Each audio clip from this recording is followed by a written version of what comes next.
Hello,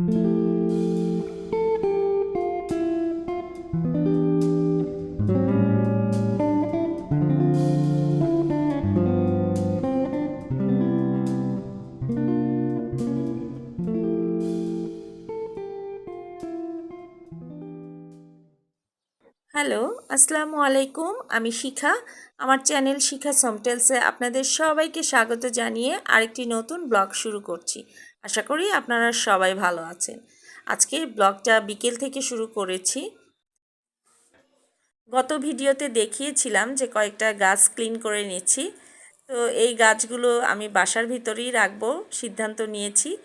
তো এই গাছের গোড়ায় কিছুটা পাথর দিয়ে নিচ্ছি। এই সাদা পাথরগুলো দিলে আর মাটিগুলো দেখা যাবে না, তাতে গাছটা দেখতে আরও বেশি ভালো লাগবে। এই গাছগুলো দেখতে যেমন সুন্দর তেমনি অনেক বেশি উপকারী। এগুলো বাসার ভিতরে থাকলে বাসার ভিতরে যে দূষিত গ্যাসের সৃষ্টি হয় সেগুলো কিন্তু শোষণ করে, আমি তো এটাই জানি। আর অক্সিজেনের সাপ্লাই তো বেড়ে যায়, এটা একটা স্বাভাবিক হিসাব। আর বাসার ভিতরে যতই আমরা আর্টিফিশিয়াল প্লান্ট বা ফ্লাওয়ার রাখি না কেন, রিয়েল প্লান্ট বা রিয়েল ফ্লাওয়ারের কাছে সেটা কিন্তু সবসময়ই ফিকে। আর এটা সৌন্দর্য বৃদ্ধিতে সবথেকে বেশি ভূমিকা রাখে, আমার কাছে তো সেটাই মনে হয়। তো এই কর্নারটা আমি গাছ দিয়েই সাজিয়ে নিলাম।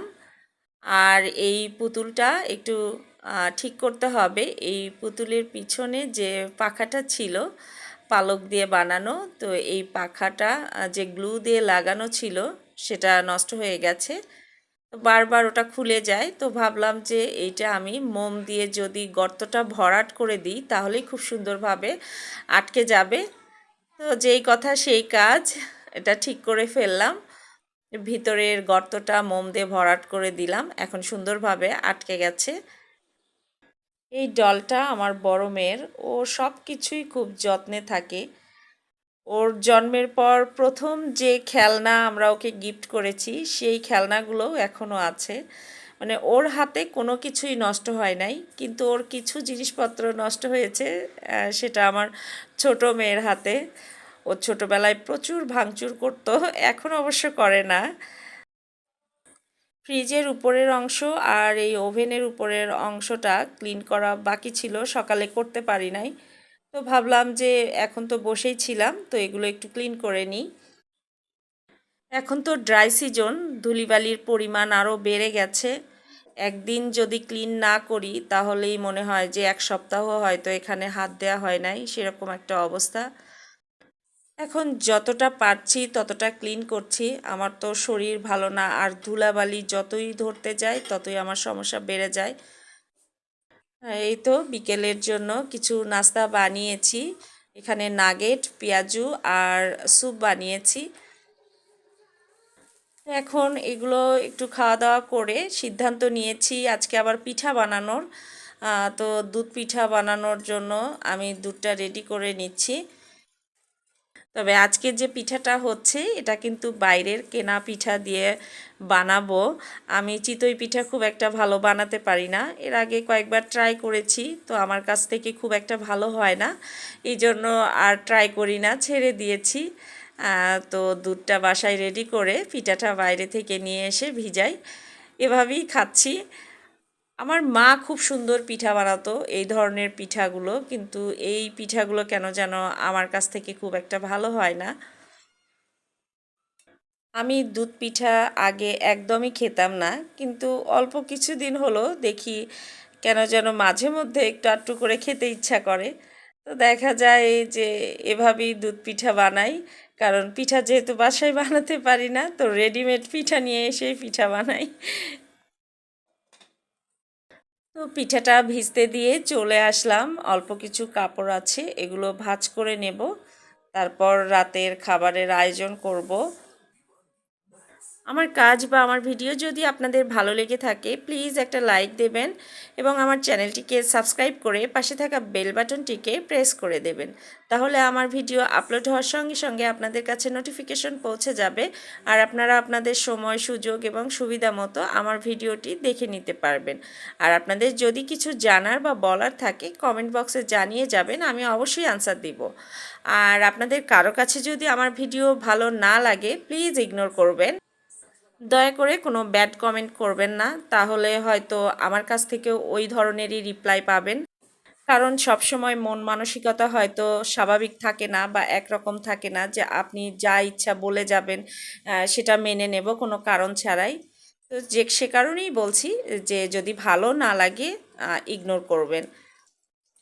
আর এই তো আমি রাতের জন্য সামান্য কিছু খাবার বানিয়ে নিচ্ছি আর দুপুরে রান্না করা খাবার আছে।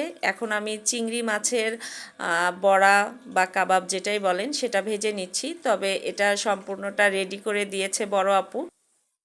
দুপুরে আপু যেতে বলেছিল, তো আমি বাসায় অনেক কাজ ছিল যে কারণে আর দুপুরে যাই নাই। তো আপু আমার জন্য করে পরে আবারও এই বড়া রেডি করে দিয়েছে যে গরম গরম না খেলে ভালো লাগবে না, আর সঙ্গে আরও কিছু খাবার দিয়েছে। আমার বড়াটা ভাজা হয়ে গেছে আর দুপুরে আমার রান্না করা কিছু খাবারও আছে।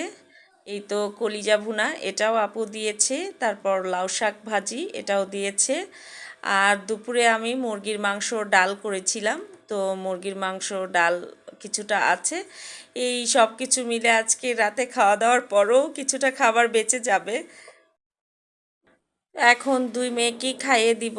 বড় মেয়ে ইদানিং খাওয়া দাওয়া নিয়ে খুব ঝামেলা করছে, ওকে খেতে দিলেই সামান্য একটু খাবার খেয়েই উঠে যাচ্ছে আর খাবে না বলে। তো যে কারণেই কয়েকদিন হলো চেষ্টা করছি, যখনই সুযোগ পাই আমি বলি যে আমি খাইয়ে দিব, তোমার নিজে হাতে খেতে হবে না। তো প্লেটে দুই মেয়ের জন্যই খাবার রেডি করে নিচ্ছি, এখন ওদেরকে খাইয়ে দিব, তারপর আমাদের খাওয়া দাওয়া।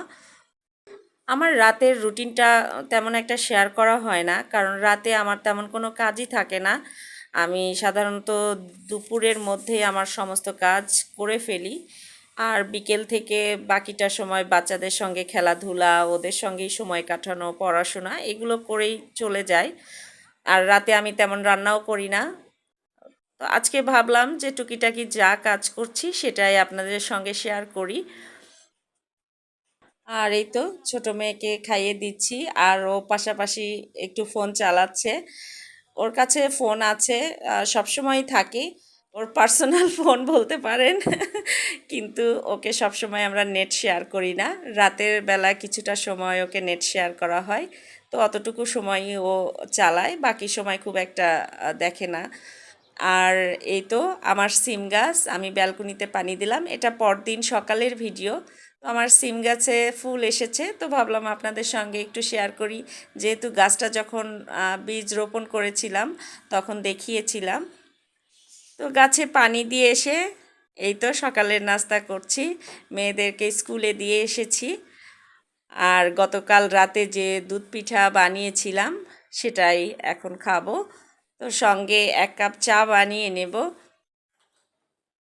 ওই সকালবেলা দুধের তৈরি খাবার খেলে একটুখানি সমস্যা হয় আমার, যেহেতু গলব্লাডার সার্জারি করা আছে, অ্যাসিডিটি বেড়ে যাওয়ার সম্ভাবনা থাকে।